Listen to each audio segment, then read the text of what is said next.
요즘에 더 새삼 당연한 것이 없다라고 하는 것을 또 이렇게 느끼는 것 같습니다. 이대로 좀 잠잠해지나 또 이렇게 생각을 했었는데 조금은 더 좀 편안한 마음을 가지고 요 근래 며칠을 보냈는데 또 이렇게 확산이 또 되기 시작하는 그런 중대 기로에 지금 우리가 서 있습니다. 전국적으로도 그렇죠. 대전 지역에서도 요 근래 갑자기 이제 확진자 수가 더 늘어서 여러분 염려들이 많으실 텐데요. 이럴 때일수록 더 우리가 조심하고 또 그렇지만 믿음으로 기다리고 그 둘 다를 다 잘할 수 있으면 좋겠습니다. 우리 지난주에 우리 여분의 기름 얘기할 때 우리 그런 얘기 나눴죠. 하나는 겸손이고 하나는 믿음이다. 경거망동하지 않고 조심히 행하는 겸손, 그렇지만 주님을 굳건히 기다리는 믿음. 네, 그것으로 우리는 그분이 마침내 오셔서 우리를 구해 주실 것을 기다립니다. 우리 특별히 소그룹이 멈춰서 여러분 얼마나 마음이 제가 무거운지 몰라요. 이제 선교회도 모이십시오. 그리고 소그룹도 하십시오. 우리 그렇게 다시 시작합시다.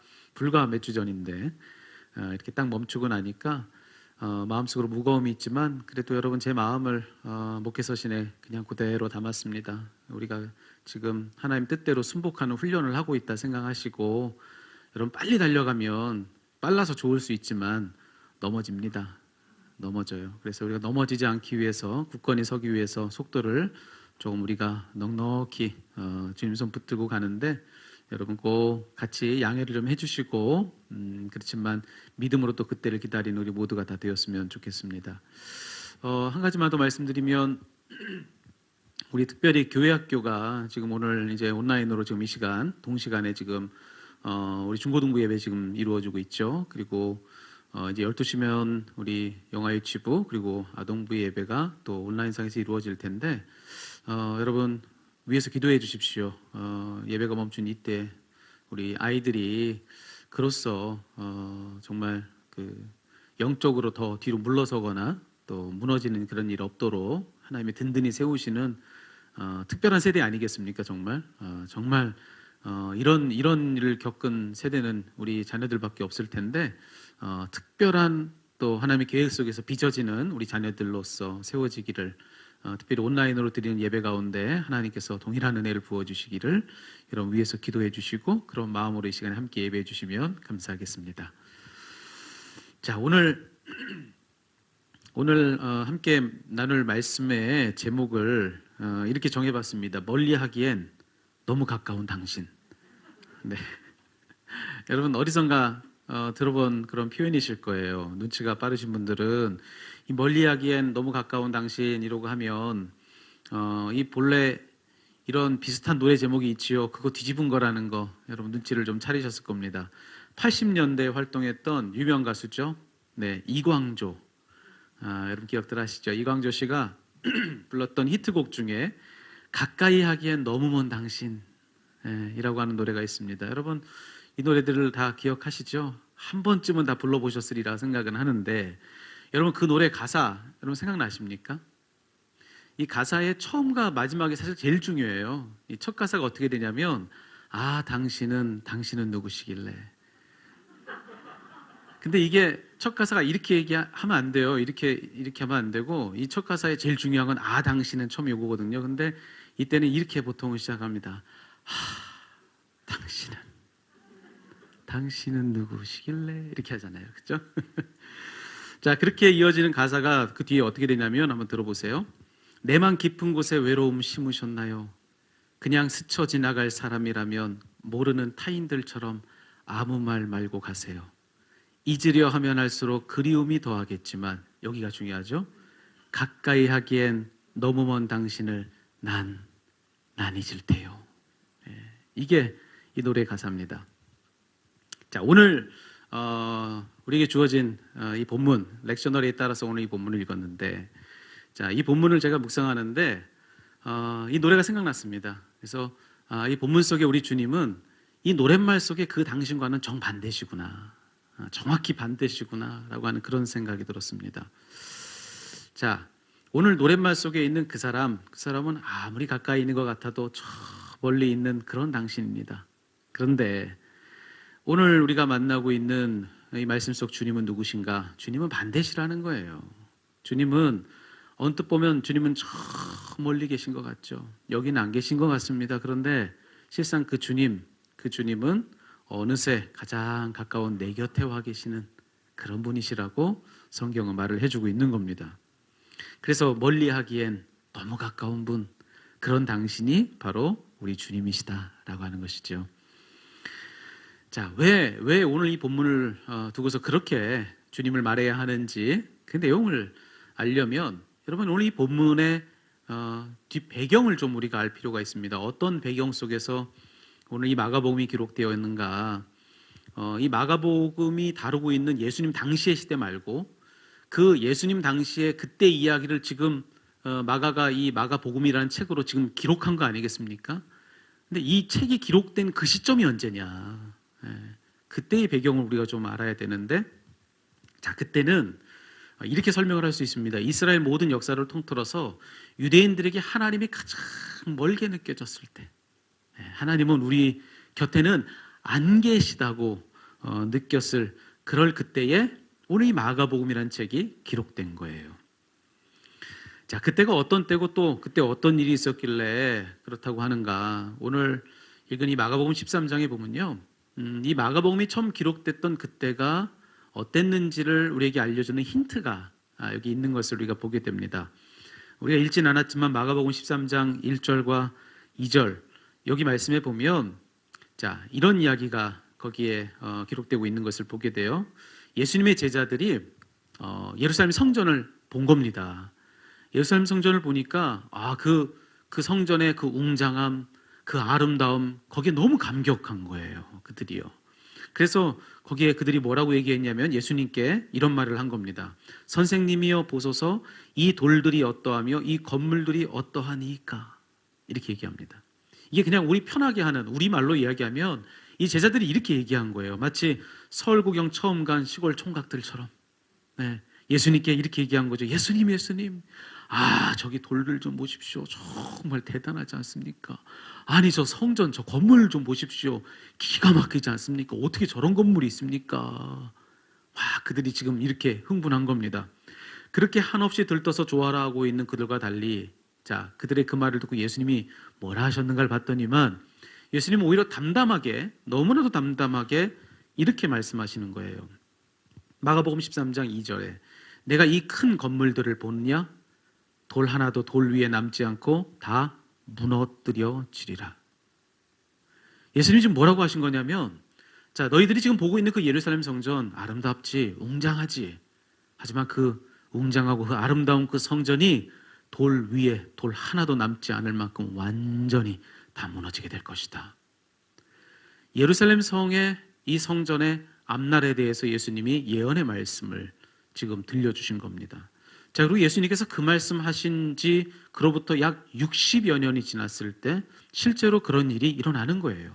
로마의 황제 티투스가 이 제국의 군대를 다 로마 제국의 군대를 이끌고 와서 예루살렘 성을 함락시키고 그 한중간에 있는 이 성전을 다 불태워버리고 무너뜨려버리는 거예요.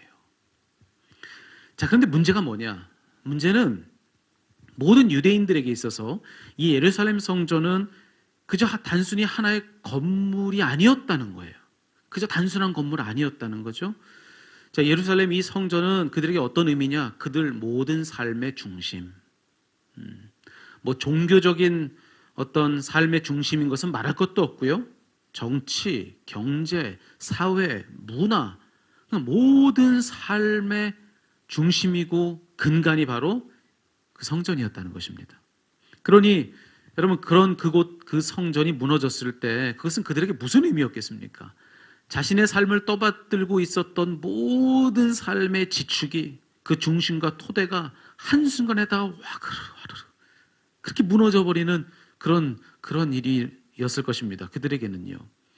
정말로 하나님이 그들을 떠나신 게 아니라면 있을 수가 없는 그런 일이 그들의 삶에 실제로 일어나는 겁니다. 자, 바로 그런 그때에 오늘 마가가 예수님의 이야기를 이렇게 기록해서 그 동시대의 사람들에게, 그 당대의 사람들에게 들려주는 거예요. 이럴 때일수록 예수님 잊지 말자고, 이럴 때일수록 예수님을 기억하자고, 예수님이 하셨던 그 말씀 우리가 떠올려 보자고, 그렇게 그런 뜻을 가지고 기록된 성경이 바로 마가복음이라고 하는 것입니다. 그래서 그렇게 말씀드린 거예요. 마가복음이 기록된 그때는 언제냐? 유대인들에게 있어서 하나님이 너무나도 멀게 느껴졌을 때, 하나님이 여기 안 계시는 것 같을 때, 그때 이 말씀 기록됐다. 이렇게 말씀을 드린 겁니다. 자, 이 배경을 우리가 안다면, 그러면 오늘 우리가 읽은 이 본문의 첫 구절 24절과 25절이 가지는 진짜 의미가 뭔가, 여러분 그것을 우리가 이제 이해할 수 있게 되는 겁니다. 여기 이 24절과 25절에 보면 마가가 오래전 예수님이 하셨던 이 말씀을 여기 기록하고 있는데, 자, 뭐라고 이야기하냐면, 여러분 한번 들어보십시오. 그때에 그 환난 후 해가 어두워지며 달이 빛을 내지 아니하며 별들이 하늘에서 떨어지며 하늘에 있는 권능들이 흔들리리라. 여러분, 지금 예수님의 이 말씀, 지금 마가는 그의 동시대 사람들에게 이 말씀 기억하라고 지금 여기에 그 말씀을 기록하고 있는데, 여러분 이 말씀을 들으면서 여러분 느낌이 오십니까? 왜 지금 마가가 이 말을 기록해 두고 있는지. 여러분, 예수님께서 해주신 이 예언의 말씀, 하늘의 해와 달과 별, 빛을 내주던 그 모든 것들이 다 그 빛을 잃고 땅에 다 떨어져 버릴 것이다. 자, 그런 그 두려운 날, 모든 빛이 빛을 잃어버리는 그 두려운 날이 바로 언제냐? 바로 그들의 지금이다. 마가는 그렇게 생각한 것입니다. 여러분, 왜 아니겠습니까? 마가를 비롯한 그의 당시 모든 유대인들에게 있어서 그의 세상을 지탱해주던 모든 것이 다 무너졌는데요, 그 중심축이 완전히 다 무너졌는데 무슨 빛이 그들에게 남아있겠습니까? 그러니 예수님이 말씀하신 바로 이 날이 그들의 오늘이라고 그들은 생각했던 것이죠. 여러분들, 중요한 것은 바로 이것입니다. 마가가 지금 이 말씀을 여기 기록해두면서 진짜 우리에게 들려주고자 하는 이야기는 바로 여기에 있는 거예요. 자, 바로 그런 그때 환난의 날, 모든 빛들이 그 빛을 잃어버리는 그 절망스러운 그 어둠의 그날, 자, 그날은 동시에 또 어떤 날이냐? 마가는 바로 이렇게 얘기해 주고 있는 것입니다. 절망의 그날이 도리어 소망의 날이다. 바로 그거예요, 여러분. 절망의 그날, 모든 빛이 다 그 빛을 잃어버린 그 세상 끝날 같은 그 절망의 그날이 무엇의 시작이냐면 소망의 시작이다. 이게 지금 마가가 우리에게 진짜로 들려주고 싶은 이야기라는 겁니다. 왜 그렇겠습니까? 절망의 날이기도 한 그날은 동시에 어떤 날이냐? 그는 여기 26절과 27절에서 그렇게 소개해주고 있잖아요. 우리의 구원자이신 인자가, 우리의 인자이신 주님께서 큰 권능과 영광 중에 구름 타고 오실 날이기 때문에, 그렇기 때문에 그날은 마냥 절망이지 않을 것이라고 그렇게 말해주고 있는 것입니다. 그 구절을 여러분 읽어드릴까요? 그때에, 그 절망의 그날에 인자가 구름을 타고 큰 권능과 영광으로 오는 것을 사람들이 보리라. 또 그때에 그가 천사들을 보내어 자기가 택하신 자들을 땅 끝으로부터 하늘 끝까지 사방에서 모으리라. 이게 주님 말씀이신 거예요. 주님이 이 말씀을 약속으로 들려주셨던 것이지요. 그러니 절망의 날은 오히려 소망의 날이 될 것이다 라고 하는 것입니다. 여러분, 이런 말씀을 아마 들어보셨을 겁니다. 자, 밤하늘이 언제 가장 어두운가? 많이들 들어보셨죠? 밤에 그 어두운 그 하늘이 가장 어두운 때는 언젠가 하면 새벽에 동이 트기 바로 직전, 새벽 미명이 있기 전, 그때가 가장 어둡다. 이런 얘기 들어보셨죠? 여러분, 계절을 놓고도 사실 똑같은 진실이 흘러가고 있는 겁니다. 요 근래 많이 추워졌죠. 오늘도 꽤나 추워진 것 같습니다. 그렇죠? 근데 요 뭐 한동안 사실은 새벽에는 좀 많이 추웠던 것 같아요. 새벽에는 많이 추워서 겨울을 점퍼 입고 양복 위에다 그걸 입고 이렇게 새벽기도 오곤 했는데 한낮에는 그래도 괜찮더라고요. 그렇게 잠바 입고 돌아다니는 게 조금 부담스러운 그런 한낮 기온은 또 그랬던 것 같아요. 여러분, 지금 이렇게 뭐 춥긴 춥지만 한낮에까지 그렇게 많이 춥지는 않다면 그건 무슨 뜻이겠습니까? 그건 뭐냐면 그 정도로 아직 춥지 않다는 것은 아직도 겨울이 끝나려면 멀었다는 것입니다. 아직도 겨울이 끝나려면 멀었다는 거예요. 지금요, 백화점 가보십시오. 좀 추우니까 뭐 점퍼 하나 사야겠다. 아직은 겨울 옷들이 있을 겁니다. 아직은 겨울이 다 지나가기 이전이라는 거예요. 하지만 이제 2월이 되고 2월이 되고 똑같은 거네요. 1월이 되고 2월이 되고, 예. 여러분 그 신년도가 되면은 그럼 더 추워지잖아요. 그래서 이젠 더는 못 견디겠다 해서 그때 백화점 가보면 그러면 그때 여러분 점퍼는 더 이상 여러분을 기다리고 있지 않습니다. 예. 화사한 봄옷이 여러분을 기다리고 있는 거예요.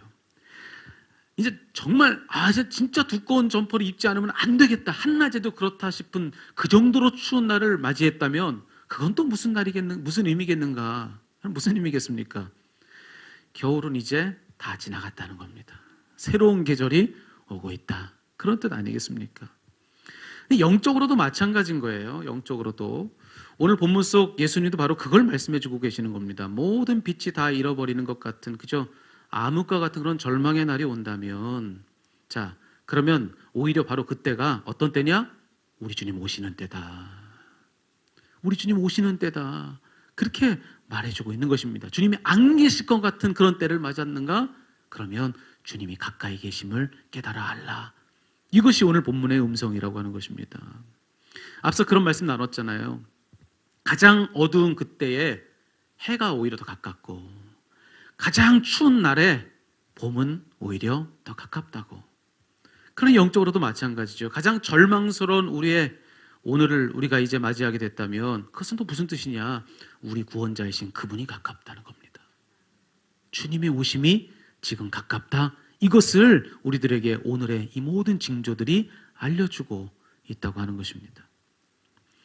그게 주님의 약속이기 때문에 그런 거예요. 주님 오늘 본문의 약속, 이 말씀, 여러분 분명히 굳건히 우리에게 그런 약속의 말씀 들려주시지 않았습니까? 모든 빛이 그 빛을 다 잃어버린 가장 어두운 그때 우리 주님께서 큰 영광과 권능 중에 구름 타고 우리에게 오신다. 구름 타고. 우리는 알 수 없고 다 파악할 수 없고 다 견주어서 우리가 깨달아 알지 못하는 우리의 계산 속에 있지 않은 그 방법으로 구름 타고 어느새 그 주님 우리에게 오신다는 것입니다. 여러분 제가 자주 하는 실수가 하나 있습니다. 그게 뭐냐면, 아마 안경 쓰고 계신 분들은 다 공감들 하실 거예요. 아침에 세수할 때.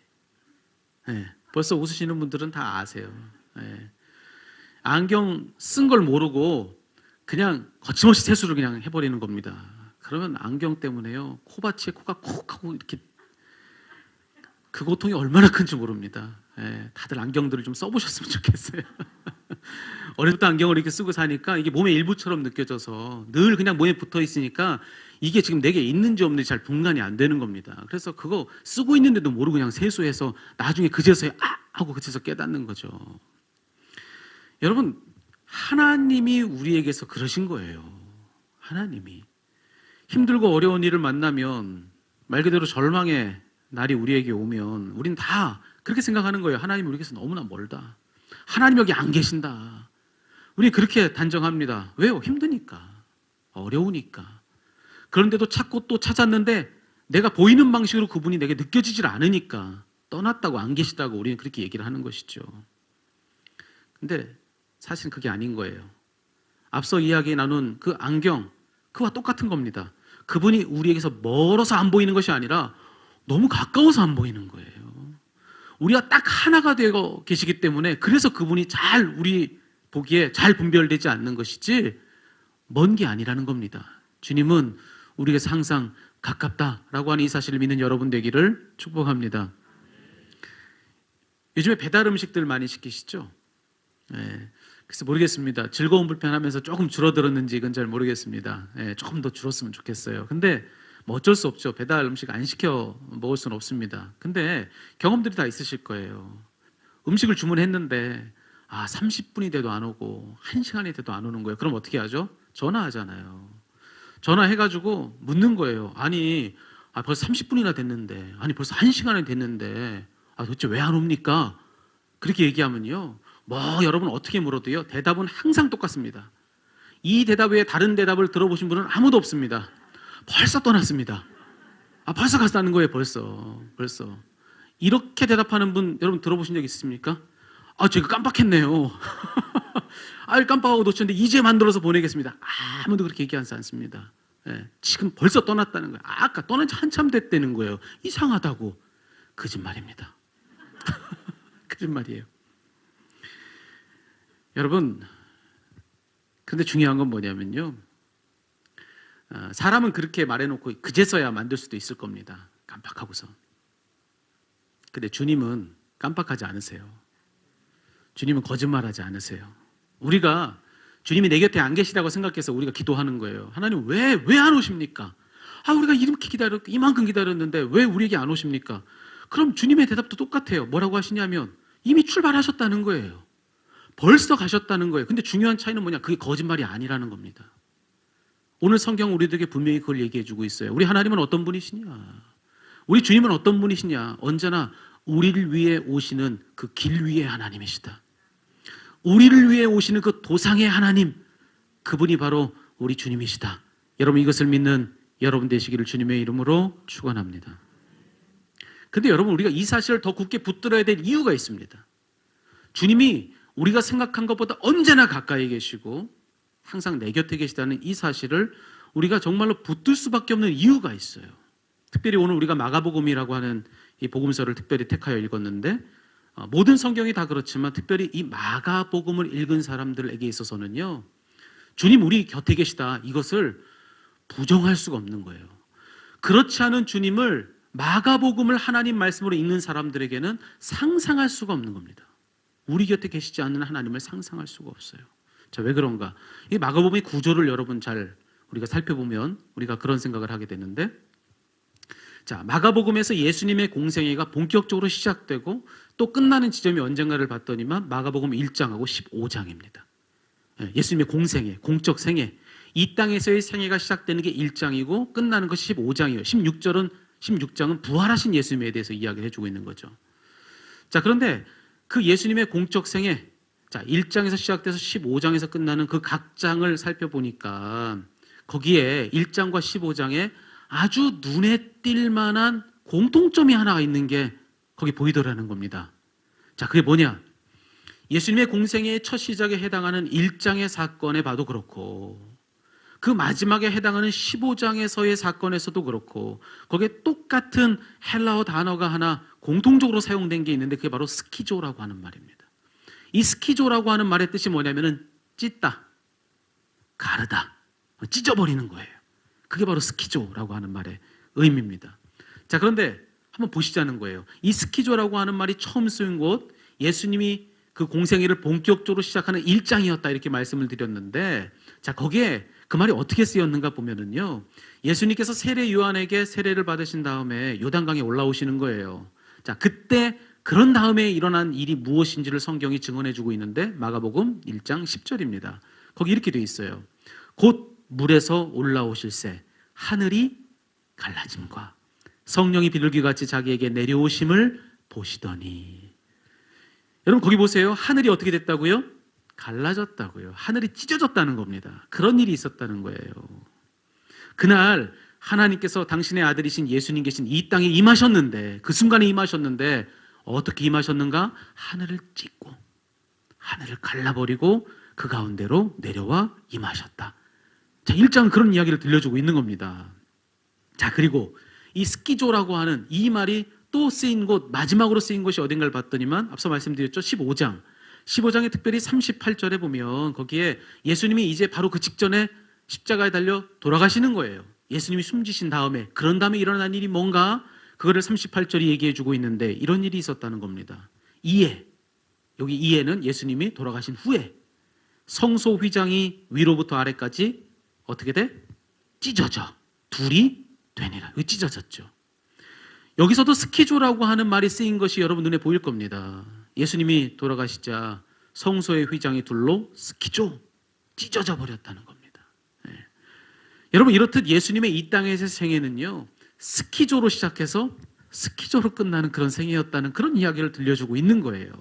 자, 그런데 바로 이게 너무 중요한 겁니다. 이게 너무나도 중요한 의미를 담고 있는 대목이라고 하는 거예요. 자, 예수님의 그 공적 생애가 무엇을 스키조 하는 것으로 시작되고 또 무엇을 스키조 하는 것으로 끝났는가, 그걸 보셔야 되는 거예요. 다른 말로 예수님의 그 생애가 무엇을 찢는 것으로 시작됐고 무엇을 찢는 것으로 끝났는가, 그걸 봤더니만 여러분 거기에 의미가 드러난다는 겁니다. 봤더니만 그 첫 시작, 뭘 찢는 것으로 예수님의 생애가 시작됩니까? 하늘. 하늘을 찢는 것으로 예수님의 이 공적 생애가 시작을 하는 겁니다. 이 하늘이라고 하는 건요, 유대인의 사고방식에 있어서 또 성경시대의 사람들이 가지고 있었던 일반적인 상식에 있어서, 자, 이 하늘 어떤 곳이냐? 이 하늘이라고 하는 것은요, 지존자가 계신 곳입니다. 지존자가 계신 곳. 그러니까 사람은 스스로 절대로 이룰 수 없는 곳이 바로 그 하늘인 거예요. 네. 그러니까 하늘은 뭐냐? 바로 우리와는 구별되는, 우리는 결코 이룰 수 없는 전적인 신적인 영역, 거기가 바로 이 당시 사람들에게는 하늘의 의미였던 겁니다. 자, 그런데 하나님과 인간을, 신과 인간을 그와 같이 엄격하게 구별하고 엄격하게 나누는 그 하늘을 하나님이 어떻게 하셨다고요? 찢어버리셨다고요. 찢어버리셨다는 겁니다. 자, 그리고요, 예수님 생애의 마지막에 스키조라고 하는 말이 똑같이 쓰였다 말씀드렸는데, 그때도 한번 보시죠. 거기서는 하나님이 예수님이 십자가대로 돌아가셨을 때 뭘 찢으셨다고 오늘 성경은 이야기해주고 있습니까? 거기는 성소의 휘장을 찢으셨다는 거예요. 근데 똑같죠. 성소의 휘장, 그것이 가지는 의미가 뭡니까? 무엇과 무엇을 나누는 게 성소의 휘장이겠어요? 성소와 지성소를 나누는 겁니다. 성소까지는 사람이 들어갈 수가 있는 거예요. 근데 지성소에는 못 들어가는 겁니다. 유일하게 들어가도록 허락받은 대제사장마저도 함부로 갈 수 없는 곳, 마음대로 들어갈 수 없는 곳, 오직 지존자만이 계신 그 거룩한 곳, 거기가 바로 지성소인 겁니다. 사람과 하나님을 구별하는 바로 그곳이 지성소. 근데 그 지성소와 성소를 나누는 경계가 뭐예요? 그 휘장인 거예요. 근데 그 휘장을 하나님이 어떻게 하셨다고요? 찢어버리셨다고요. 그것을 그냥 찢어버리셨다라고 하는 이야기를 들려주고 있는 것입니다. 여러분, 그럼 결국에는 이게 무슨 뜻이겠습니까? 예수님의 생애는 그 처음부터 마지막까지 다 무슨 의미의 일들이었느냐? 그 모두가 다 하나님과 우리를 구별하는 모든 경계를 찢는 일이었다는 것입니다. 만약 하늘이 찢기지 않았다면, 또 만약 성전의 휘장이 찢기지 않았다면, 그런 하나님은 우리에게선 그저 멀리 계시는, 감히 우리가 그 곁으로 갈 수 없는 저 먼데 계시는 그런 하나님이실 뿐일 겁니다. 하지만 어떻게 하셨다는 거예요? 예수님을 통해서 하나님이 하신 일은 그 경계를 다 찢어버리셨다는 겁니다. 그분과 우리를 나누는 모든 경계, 하늘을 찢어버리고 하늘 아래에 있는 우리에게까지 내려와 주시고, 성소의 휘장을 찢어버리고 지성소 밖에 있는 우리에게까지 가까이 와주시는 분, 그분이 바로 하나님이시라고 오늘 성경은 이야기를 해주고 있는 것이죠. 그래서 그렇게 말씀드렸어요. 특별히 마가복음을 읽는 사람들은 멀리 계신 하나님을 상상할 수가 없다. 마가복음을 하나님 말씀을 읽는 사람들이라고 한다면 무엇을 확신해야 하는가? 내 곁에 계시는 하나님, 그분과 우리를 나누는 것이 있다면 그걸 절대로 참지 않으시는, 그걸 당장에 찢어버리고 난 네 곁에 있을 거다, 그렇게 말씀하시고 단숨에 우리 곁에 와주시는 그런 하나님. 여러분, 우리는 이 말씀을 통해서 바로 그런 하나님을 믿을 수 있다는 것입니다. 사랑하는 성도 여러분, 여러분에게 우리 주님은 얼마큼의 거리에 계신 분이십니까? 여러분 나름의 하나님 어디 정도, 어느 만큼의 여러분에게서 멀다고 혹은 가깝다고 여러분은 생각을 하세요? 살다 보면은 여러분, 지금 당장에는 우리 생각이 어떻다 할지라도 그 하나님이 너무너무 멀게 느껴지는 그런 때를 분명히 만나게 되어 있습니다. 우리 모두에겐 다 그런 때가 있습니다. 자, 그런 때를 우리가 만난다 할지라도 오늘 성경이 우리에게 들려주는 건 뭐냐? 진실은 바로 이것이라는 것이죠. 그런 그때도 주님은 언제나 내게서 가깝다. 주님이 언제나 여러분 생각보다 더 가까운 곳에 계시다고, 여러분 그렇게 오늘 이 말씀을 들려주셨는데, 이 말씀을 하나님 말씀으로 믿는 그런 여러분 되었으면 좋겠습니다. 하나님 오늘 이 말씀을 여러분들에게 그런 말씀을 걸어오시는 거예요. 나는 네 곁에 있지 않고는 견딜 수가 없다. 난 내게서 멀리 있을 수가 없다. 너와 나를 가르는 것이 있다면 난 그것이 무엇이든지 다 찢어버릴 거다. 여러분 그렇게 말씀하고 우리 곁으로 찾아오시는 그 주님을 믿는 여러분 되시기를 축원합니다. 여러분이 멀다 느껴지는 그때도 그분은 가까우시다는 거예요. 멀리 할래야 멀리 할 수 없는 분. 앞서 우리가 설교 제목처럼 멀리 하기엔 너무 가까운 당신, 그분이 바로 여러분의 하나님이요 여러분의 주님이신 것을 믿는 여러분 되시기를 축복합니다. 앞서 소개했던 그 이광조 씨의 노래, 여러분 그 가사말 여러분 기억하고 계십니까? 그 첫 가사가 어떻게 된다고요? 그렇죠. 당신은. 여러분 만약에 여러분들에게 그 다음 가사를 오늘 이 말씀을 가지고 받은 은혜가 있다면 한번 그 뒷가사를 한번 여러분 써보십시오 라고 그렇게 한다면 여러분 어떤 가사를 여러분 쓰시겠습니까?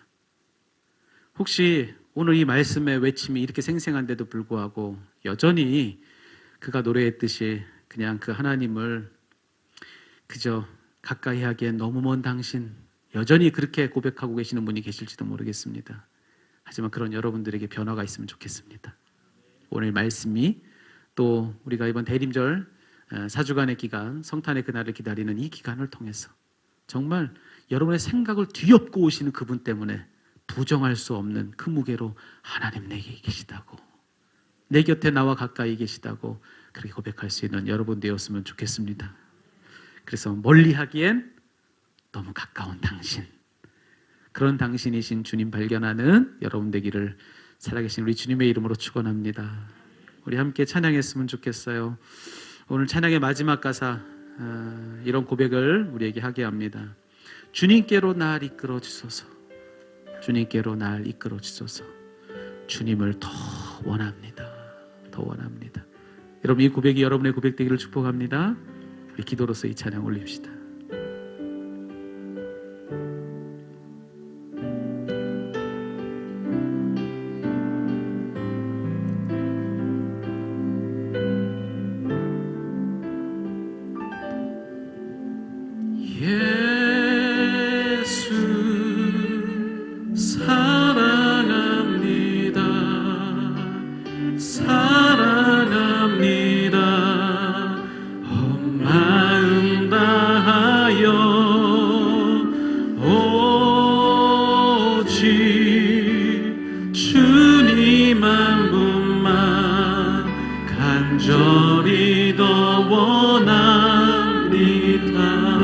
예수 사랑합니다.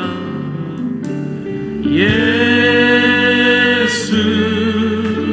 사랑합니다. 사랑합니다. 온 마음 다하여 오직 주님 한 분만 간절히 더 고백합시다. 예수 사랑합니다. 예수 사랑합니다. 사랑합니다. 온 마음 다하여 오직 주님 한 분만 간절히 더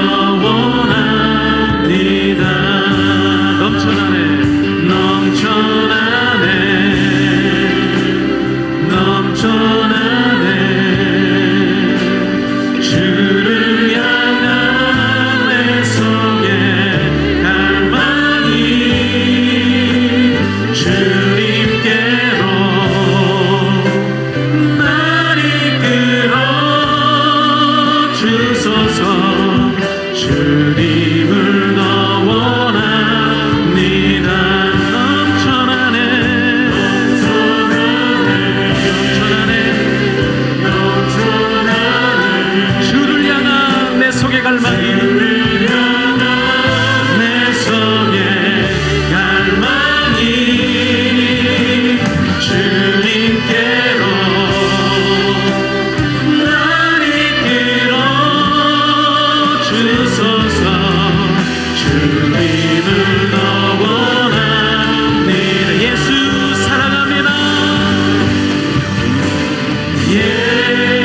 주님께로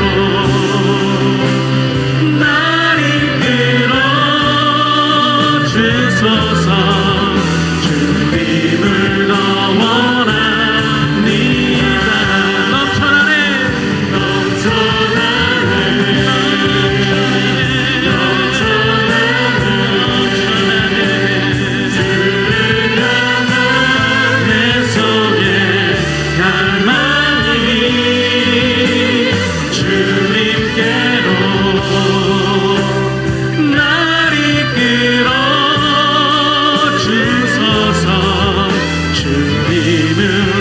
마지막으로 전심으로 고백합니다. 넘쳐나네 넘쳐나네 넘쳐나네 주를 향한 내 성의 갈망이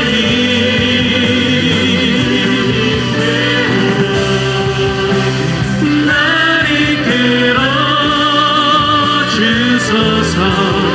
주님을 더 원합니다. 넘쳐나네 넘쳐나네 주를 향한 내 속에 갈망이 주님께로 날 이끌어 주소서. 주님을 더 원합니다. 여러분의 목소리로 넘쳐나네 넘쳐나네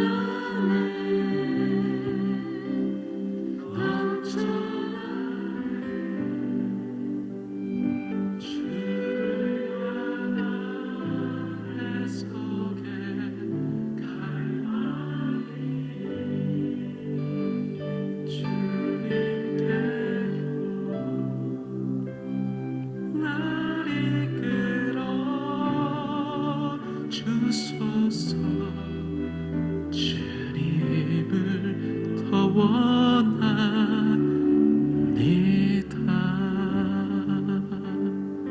기도하겠습니다. 하나님, 어두운 눈 가지고 주님 곁에 계시는데도 멀리 계시다고, 댁에 안 계시다고 말하고 사는 우리들 불쌍히 여겨 주시옵소서. 너무 가까우셔서 못 보고 있는 건데 하나님, 그걸 깨닫지 못한 채 불평하고 원망하는 우리들을 긍휼히 여겨주시고, 우리 삶의 모든 때에 그때가 하나님 가장 가까운 때라는 사실을 잊지 않고 곁에 계신 그 주님께 손 뻗는 우리가 될 수 있도록 인도하여 주시옵소서. 크게 소리 지르지 않아도 너무 가까이 계셔서 우리의 숨소리까지 들으시는 분이 하나님이시라는 것, 굳이 말하지 않아도 우리 속사정을 다 아실 만큼 우리 마음속 한중간에 와 계신 주님이신 것을 우리가 반드시 기억하게 하여 주시고, 하나님이 멀다 느껴지는 그때에는 도리어 보이는 것을 따르지 않고 우리가 믿는 그것을 가지고 주님, 날 좀 도와주십시오. 주님, 우리에게 힘되어 주십시오. 주님, 우리에게 빛을 비춰 주십시오. 내 눈에 빛이 보이지 않지만 내 믿음으로 그 빛을 보오니 마침내 내게 밝아질 그날 주시옵소서. 그렇게 주님을 찾고 부르짖는 우리 모두가 다 될 수 있도록 인도하여 주시옵소서. 특별히 주님의 도우심이 필요한 이들이 이 자리에 있습니까? 하나님의 간절한 마음으로 아멘 아멘 외치며 기도하는 저들의 삶의 형편 가운데 우리 하나님 찾아가 주시옵소서. 저들의 손을 다 잡아주시고 어두운 그곳으로부터, 추운 그곳으로부터 우리를 건져내 일으켜 주시옵소서. 밝은 그곳으로, 따뜻한 그곳으로 우리를 인도하여 주시옵소서. 그런 하나님의 은혜가 우리의 삶 가운데 넘칠 줄로 믿사오며 이 모든 말씀 살아계신 우리 구주 예수 그리스도의 이름 받들어 기도하옵나이다. 아멘.